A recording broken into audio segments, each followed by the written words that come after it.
श्री सद्गुरु साईबाबा समाधी मंदिराचं कलशावधान 29 सप्टेंबर 1952 रोजी झालं। ते डॉक्टर विष्णू महाराज पारनेरकर व्यासपीठ जागीरदार आणखी एक विश्वकर्मा अभियंता, एक सत्शिष्य आणि शिवराम ही संकल्पना आणि चळवळ नेटाने नाशिक येथे पुढे नेणारे अनेक मंदिरांचे सृजक आणि समितीचे अध्यक्ष आदरणीय श्री दत्तात्रय म्हणजे आप्पा केदार, आमचे मार्गदर्शक, आमच्या चैतन्याचे स्रोत आदरणीय प्रज्ञावंत डॉक्टर लक्ष्मीकांतजी पारनेरकर, शिर्डीत पाऊल ठेवल्यापासून ज्यांची तळमळ आणि ज्यांचं पाठबळ आमच्या सोबत आहे याची सातत्याने जाणीव होते ते माजी विश्वस्त माननीय श्री सचिनजी तांबे आजच्या नव्या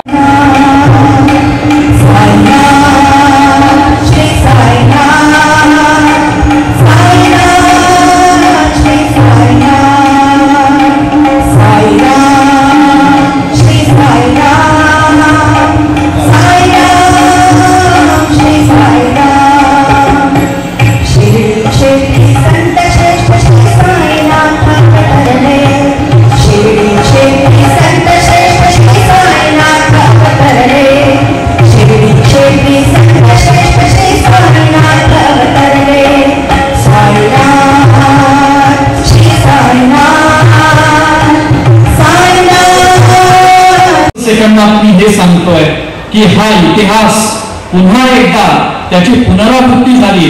28 तारीख काल होती, काल राहता श्रीरामपूरहून पालखी निघाली, ती दिंडी आली आणि राहता मार्गे शिर्डीत आली आणि त्याच्यानंतर रात्री आदरणीय प्रज्ञावंत डॉक्टर लक्ष्मीकांत पारनेरकर यांनी श्रद्धा आणि सबुरी जो मंत्र साईबाबांचा आहे त्या विषयावर राहत्याला प्रवचन केलं। आज या ठिकाणी तुमच्या साक्षीने हा उद्घाटन सोहळा होतोय आणि या संकल्पाने की 75वा कार्यक्रम आपल्याला खूप दिव्य आणि भव्य करायचा आहे। आणि उद्या काय आहे बरं, तर या ठिकाणी आज जी पादुका पूजन झालं त्या पादुका साईबाबांच्या आपण साई मंदिराला समर्पित करणार आहोत। पारनेरकर महाराजांचे प्रतिनिधी म्हणून या ठिकाणी डॉक्टर लक्ष्मीकांत पारनेरकर उपस्थित आहेत, त्यांच्या शुभ हस्ते त्या आपण साई संस्थानला देणार आहोत। मग इथून काय देणार आहोत आपण प्रसाद? होय, 1952ची ती स्मृती म्हणजे सुवर्ण कलशाचा तो प्रतिकात्मक कलश तो आपण घेऊन जाणार आहोत पारनेरला। तेव्हा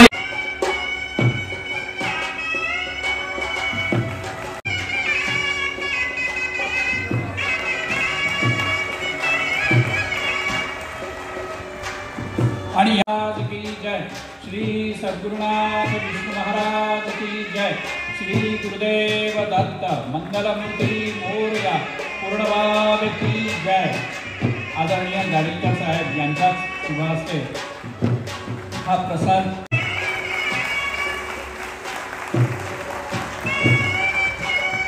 शिर्डी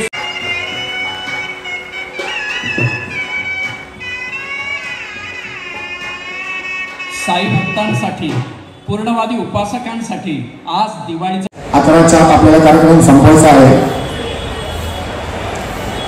सन्माननीय व्यासपीठ आणि समोर उपस्थित असणारे सर्व साधक, खरं तर बाबांच्या मंदिराचा कळस, या कळसाने अनेकांच्या जीवनामध्ये परिवर्तन झालेलं आहे। ते मी यासाठी म्हणाल की ज्या वेळेस कठीण काळ होता त्या कठीण काळामध्ये सर्व लोकांनी शिर्डीमध्ये फक्त ज्या पारनेरकर महाराजांनी त्या कलशाचं रोहन केलं त्या कलशाचं दर्शन घेऊन आपले अनेक आजार आणि आपले अनेक आशीर्वाद घेऊन त्या ठिकाणी आपलं जीवन सुखी बनवलं। सर, कोरोना काळामध्ये लोक शिर्डीमध्ये यायचे आणि फक्त कळसाचं दर्शन घेऊन जायचे आणि अनेकांच्या कळसाच्या दर्शनाने त्या ठिकाणी आजार बरे झाले। तर अशी त्या ठिकाणी लोकांची भावना किंवा लोकांचे त्या ठिकाणी साक्षात्कार आहेत। 4 वर्षापूर्वी मला सकाळचे पत्रकार सतीश वैजापूरकरांचा फोन आला आणि त्यांनी मला सांगितलं की पारनेरकर संस्थानातून सुनील जोशी काका या ठिकाणी आलेला आहे आणि साईबाबांच्या कलशावर ज्या दिवशी झाला त्याचा स्मृती दिवस आपल्याला साजरा करायचा आहे। काहीतरी वेगळं मला ऐकायला मिळालं, हे माझ्या डोक्यात नव्हतं की असा कार्यक्रम कधीतरी आपल्याला घ्यायची संधी मिळू शकते। मी संधी ती आध्यात्मिक संधी समजली आणि त्यांना मी लगेच या ठिकाणी सांगितलं की तुम्ही शिर्डीमध्ये या, आपण नियोजन करू। ह्यांना बघितल्यानंतर म्हटलं आता आपला सगळं गोंधळायचं, त्यांचं वय बघता मी म्हटलं आता हे सगळं समजलं तुम्हाला आता। परंतु ज्यावेळेस त्यांच्याबरोबर कामाला सुरुवात केली त्यावेळेस मला असं वाटलं की मीच म्हाताऱ्यांचे करून दे। आणि जीवन ही कला आहे आणि ती कला ह्या सगळ्या लोकांमधून मला शिकायला मिळाली, याचा मला फार आनंद आहे। वय हे कधीच या ठिकाणी काहीच शिकवत नाही, परंतु त्या वयाला कसं आपण शिकवायचं हे त्यांच्याकडून मला शिकायला मिळालं। आणि त्यामुळं ह्या कार्यक्रमाची सुरुवात 4 वर्षापूर्वी आम्ही केली. साहेब 4 वर्ष हा कार्यक्रम कधी 4 नंबर गेट समोर झाला, कधी द्वारकांबी मंदिरासमोर झाला, अशा वेगवेगळ्या ठिकाणी हा कार्यक्रम घेतला. परंतु या काळसाचं महत्व आणि ज्यांचा शुभ हस्त झाला त्यांच्या पवित्र पादुका ज्यावेळेस शिर्डीमध्ये यायच्या त्यावेळेस अनेक सहकारी मित्र याच्यामध्ये सहभागी झाले, अनेक मान्यवर या ठिकाणी आले आणि आज या गोष्टीचा आनंद आहे की साईबाबा संस्थांच्या वतीने या ठिकाणी हा कार्यक्रम या ठिकाणी होत आहे. असंच काही दिवसापूर्वी या ठिकाणी विनायक रत्नपारखे माझे मित्र उपस्थित आहेत. विठ्ठल मंदिरामध्ये या ठिकाणी दासगुरू महाराज जायचे, शिर्डीचं जुनं विठ्ठल मंदिर आहे. तर दासगुरू महाराजांनी साईबाबांची प्रचार प्रसिद्धी दिली. साईबाबा संस्थांचे 22 वर्ष ते अध्यक्ष होते. साईबाबांची स्तवन मंदिर शिर्डी माझे पंढरपूर साई रहम नजर करणं अशा अर्थ देखील दासगुरू महाराजांनी लिहिल्या.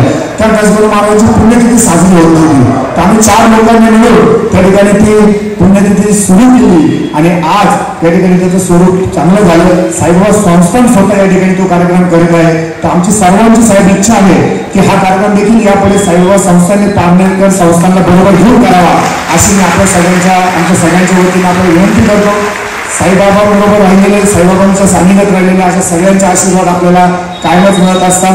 खरं तर हा इतिहास आहे, परंतु आध्यात्मिक दृष्टिकोनातून अतिशय महत्वाचा आहे. आपल्या जीवनामध्ये सुखी आणि आनंदी होण्यासाठी हे सगळे कार्यक्रम अशा सर्वांचं स्मरण करणं, त्यांना नमन करणं हे आपलं आद्य कर्तव्य आहे आणि यातूनच आपल्या जीवनामध्ये आनंद मिळतो असं मला वाटतं. मी आपल्या सगळ्यांचे खूप खूप या ठिकाणी आभार व्यक्त करतो की आपण सर्वजण या ठिकाणी आला आणि हा स्मृती दिवसाचा जो सोहळा आहे आणि अमृत महोत्सवाच्या उद्घाटनाचा जो समारोह आहे तो आपल्या सगळ्यांमुळे या ठिकाणी अतिशय भव्य दिव्य झाला, अतिशय आनंदात झाला. मी आपल्या एकदा पुन्हा एकदा सगळ्यांचं स्वागत करतो आणि माझे 2 शब्द संपवतो. धन्यवाद. ओम साईबाबा. आज या ठिकाणी कार्यक्रमास उपस्थित व्यासपीठावर उपस्थित असलेले डॉक्टर सचिन तांबे, त्याचप्रमाणे राजयोगी मोठा विष्णुरावर, सुभाष देशमुख, व्यासपीठावरील सर्व मान्यवर मंडळी आणि या कार्यक्रमासाठी आवर्जून उपस्थित असलेले पूर्णवाद परिवाराचे सर्व सन्माननीय ज्येष्ठ साधक, आपल्या सर्वांचं या ठिकाणी साईबाबा संस्थान विश्वस्त व्यवस्थेच्या वतीने मनपूर्वक हार्दिक स्वागत करतो.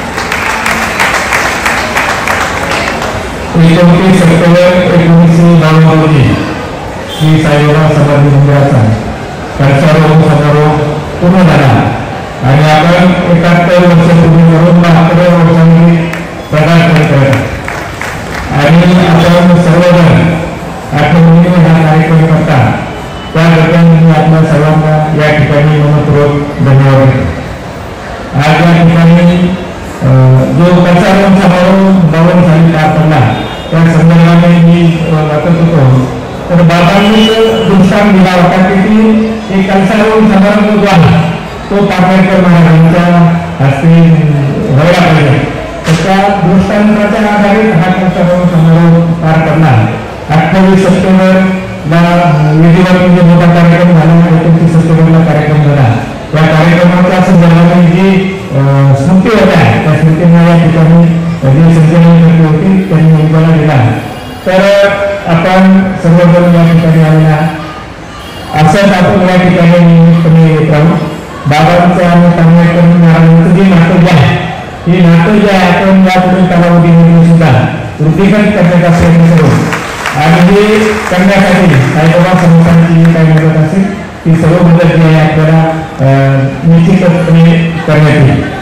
या ठिकाणी मी आणि सत्तोषोधक समाज आणि विकासना साधना सोपान या 3 पुस्तकाचं प्रकाशन झालेलं आहे.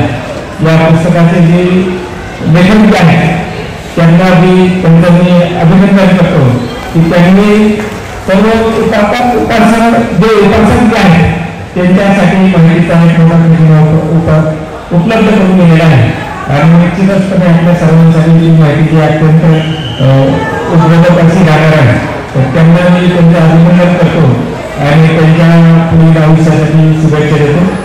साईबाबा संस्थान विश्वस्त व्यवस्थेच्या माध्यमातून वेगवेगळे उपक्रम जे आहेत ते दैनंदिन चालवले जातात. बाबांचं जे अन्नदान असेल, दवादान असेल, विद्यादान आहे ही जी महत्वाची कार्यगिरी साईबाबा संस्थान विश्वस्त व्यवस्थेच्या माध्यमातून नियमितपणे चालू असतात.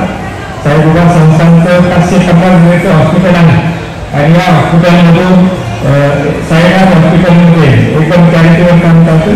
त्या ठिकाणी फक्त आपण केस पेपर 10 रुपयाचा केस पेपर घेतो आणि सर्व ट्रीटमेंट आहे म्हणजे 10 रुपयात ऑपरेशन असं म्हटलं तरी काय वावग होणार नाही. अशी मोठी रुग्णसेवा आहे इथे साईबाबा संस्थांच्या माध्यमातून केली जाते. प्रसादालय सुद्धा अशा खंडातलं सर्वात मोठं प्रसादालय आहे आणि जवळपास 50,000 साई भक्तही दररोज प्रसाद घेऊन जात असतात. त्याचप्रमाणे भक्तनिवास असेल, ITI असेल, सर्व जे आहे फार मोठे कारभार जे आहे ते बाबांचा कारभार आहे आणि बाबांच्या कार्याचा प्रचार आणि प्रसार जो आहे तो करण्याचा प्रयत्न जो साईबाबा संस्था विश्वसच्या माध्यमातून केला जातो. देशामध्ये वेगवेगळ्या जाती धर्मातील आणि पंथातील लोक राहतात आणि ईश्वराची जी प्राप्ती जी आहे या प्राप्तीसाठी प्रत्येकाचा मार्ग जो आहे तो वेगवेगळा आहे. प्रत्येकाचा मार्ग जरी वेगवेगळा असला तरी ध्येय जे आहे ते ईश्वराची प्राप्ती आहे. त्याचप्रमाणे आपला सुद्धा ध्येय परिवाराचं ध्येय सुद्धा जे ते ईश्वराच्या प्राप्तीसाठीच आहे आणि ती प्राप्ती होण्यासाठी प्रत्येक जण आपला मार्ग जो आहे तो अवलंबत असतो. आपल्याला सुद्धा मी या ठिकाणी मनपूर्वक शुभेच्छा देतो आणि पुन्हा एकदा आपल्या या ठिकाणी स्वागत करतो, अभिनंदन करतो आणि माझे 2 शब्द संपवतो. जय हिंद, जय महाराष्ट्र. समर्थ महाराज आपसी पूर्णवादक प्रणेता पावना पूर्णिमा पूर्णचंद्रा नमस्कार माझा सद्गुरू रामचंद्र.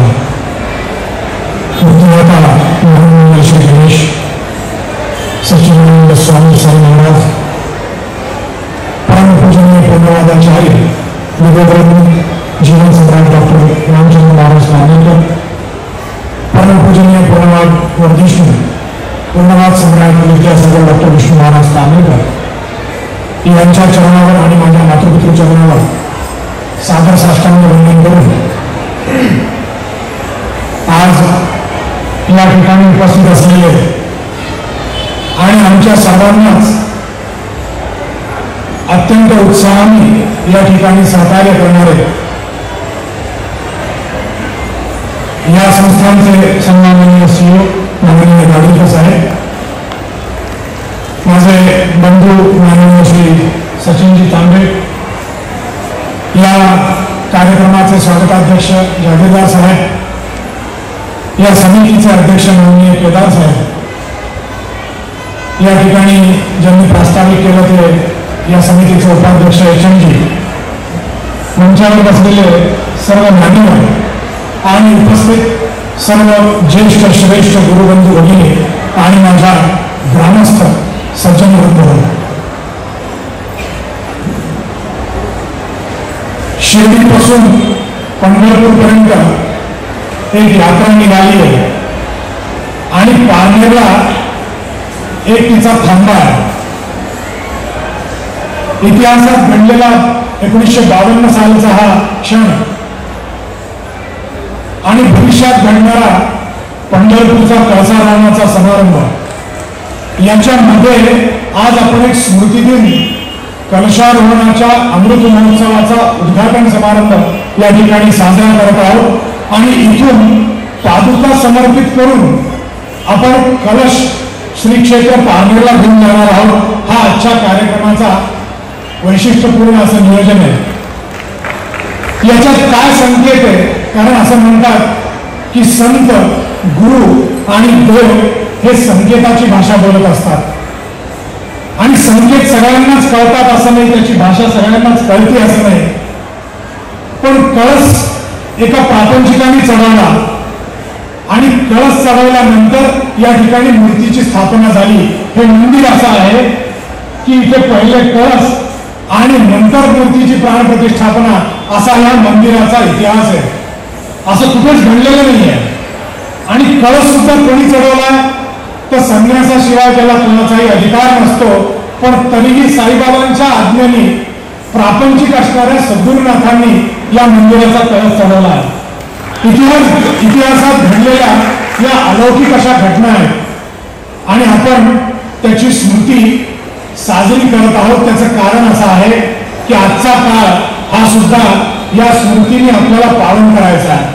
येणाऱ्या काळात अनेक चॅलेंजेस आपल्या समोर आहेत आणि म्हणून या 2 संस्थांनी, या 2 संस्था नाही आहेत, या 2 शक्ती आहेत आणि या 2 शक्ती जर एकत्रित झाल्या तुम्हाला माहिती आहे जगात दोन शक्ती आहेत आणि ह्या दोन, ज्याला आपण शिवशक्ती असं सुद्धा म्हणतो, आपण शिवविष्णू असं सुद्धा म्हणतो, अनेक अर्थांनी त्याचं परमार्थात वर्णन केलं जातं. पण ही संत आणि गुरूंची शक्ती जर एकत्रित आली तर भारतालाच नव्हे तर जगाला सुद्धा सुवर्ण दिन येतील असा संकेत ह्या क्षणाचा आहे. आणि म्हणून तो सुवर्ण काळ ज्या शक्तीने आम्हाला साजरा करायचा आहे त्या शक्तीला आवाहन करण्याकरता आम्ही या कार्यक्रमाचं नियोजन या ठिकाणी केलं आहे. येणाऱ्या 3 वर्षात आपल्याला अमृत महोत्सवापर्यंत पोहोचायचं आहे. सुवर्णाला अमृतापर्यंत नेण्याची वैदिकांची अत्यंत जुनी रीत आहे. अमृते सत्ये सुप्रतिष्ठित मस्तू असा मंत्र तुम्ही आता ऐकला असेल. अमृताला जर प्रतिष्ठित करायचं असेल तर सुवर्ण कलश लागतो आणि त्या सुवर्ण कलशामध्ये येणाऱ्या अमृत महोत्सवाला आपल्याला प्रतिष्ठित जर करता आलं असायच्यासाठी म्हणतो मी की आपल्या सर्वांचं सहकार्य त्याच्यात अपेक्षित आहे. ही मंडळी तर आपल्याबरोबर आहेतच, पण आपल्या सर्वांना सुद्धा साई भक्त आणि पारनेरकर महाराजांचे उपासक असं सर्वांना मिळून हे कार्य आपल्याला पुढे न्यायचं आहे. तेव्हा त्यांच्या शक्तीचा मी काल एक श्रद्धेची व्याख्या सांगितली, महाराजांनी सांगितली आहे. कारण श्रद्धा आणि सबुरी हे 2 साईनाथांचे शब्द आहेत आणि नीती आणि कला हे परमपूज्य महाराजांचे शब्द आहेत. तेव्हा श्रद्धेला कार्यान्वित करायचं असेल तर संकल्प लागतो आणि कार्य काय करायचं तर त्याला सेवा असं म्हणतात. संकल्पाची शक्ती जेव्हा सेवेत परिणत होते तेव्हाच कर्तून आकर्तून असणारी त्या ईश्वराची शक्ती आपल्या जीवनात अनुभवायला येते. असा असणारा अनुभव ज्या भक्तांना घ्यायचा आहे, ज्या उपासकांना घ्यायचा आहे त्यांच्यासाठी हा क्षण अत्यंत महत्वाचा आहे असं मी मानतो. परमपूज्य रामचंद्र महाराजांनी केलेले हा पुरुषार्थ आणि परमपूज्य विष्णू महाराजांनी आम्हाला उद्युक्त केलंय हे पुरुषार्थ करण्यासाठी ही गोष्ट जर आम्हाला लक्षात आली तर त्या दोन्ही महापुरुषांचं आपल्या जीवनात असलेलं स्थान आपण कधी विसरू शकणार नाही. त्यांचे आशीर्वाद सतत आपल्या पाठीशी राहो आणि या दोन्ही संस्थांच्या माध्यमातून, या दोन्ही शक्तींच्या समन्वयातून येणाऱ्या काळातले सर्व प्रश्न, सर्व मानवजातीचे प्रश्न आम्हाला सोडवता यावेत अशी ईश्वराचरणी, सद्गुरूचरणी, सद्गुरुनाथांचरणी, साईनाथांचरणी, महाराजांच्या चरणी प्रार्थना करतो. या ठिकाणी उपस्थित साऱ्या भक्तजनांना आणि उपासकांना, सर्व भाविकांना या ठिकाणी नमन करतो, त्यांचं स्वागत करतो आणि सर्वांना लवकरच पारनेरला एक मोठा उत्सव होणार आहे. येणारा जसा इथे दसराचा उत्सव असतो आपला, तसा आपण पारनेरला वैशाख मध्य एकादशीला आणि द्वादशीला फार मोठा उत्सव करत असतो. त्या उत्सवात यंदा साई महाराजांच्या पादुकांचं पूजन आपल्याला करता यावं अशी एक विनंती संस्थानाच्या चरणी करतो. आपल्या सर्वांना धन्यवाद देतो आणि या ठिकाणी थांबतो. धन्यवाद. जय हिंद, जय भोलानाथ.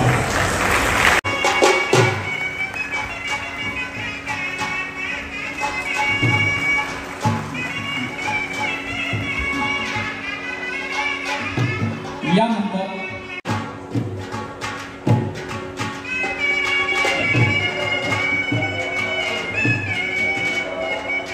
पारनेरकर संस्थान या दोन्ही तर्फे मी त्यांचे आभार मानतो. श्रीयुत प्रमोद आहेर लोकमत, सतीश वैजापूरकर सकाळ, श्री सुनील दवंगे NDTV, श्री सोनवणे, प्रशांत अंगवाल, प्रशांत पाटील, श्री नितीन ओझा ABP माझा, श्री कोळगे राहुल आणि श्रीयुत साळुंके या सर्व पत्रकार बंधूंनाही मी धन्यवाद देतो. आणि ज्या पादुका आहेत या साईबाबा संस्थानला पारनेरकर संस्थानच्या वतीने आज देण्यात आलेल्या आहेत आणि त्या वेगवेगळ्या संस्थांनी स्वीकारलेल्या आहेत. मी साहेबांचे खूप आभार व्यक्त करतो. कार्यक्रम अतिशय सुंदर झाला, पण कार्यक्रम सुंदर होण्यासाठी सूत्रसंचालक खूप चांगला माणूस पाहिजे असतो आणि अतिशय योग्य भाषेमध्ये तुम्ही आपण अतिशय समर्पक असा सूत्रसंचालन केलं. मी आपले देखील धन्यवाद व्यक्त करतो आणि माझा विनंती करतो की आपण त्यांचा या ठिकाणी सत्कार करावा. धन्यवाद. आपल्या सगळ्यांचे खूप खूप आभार.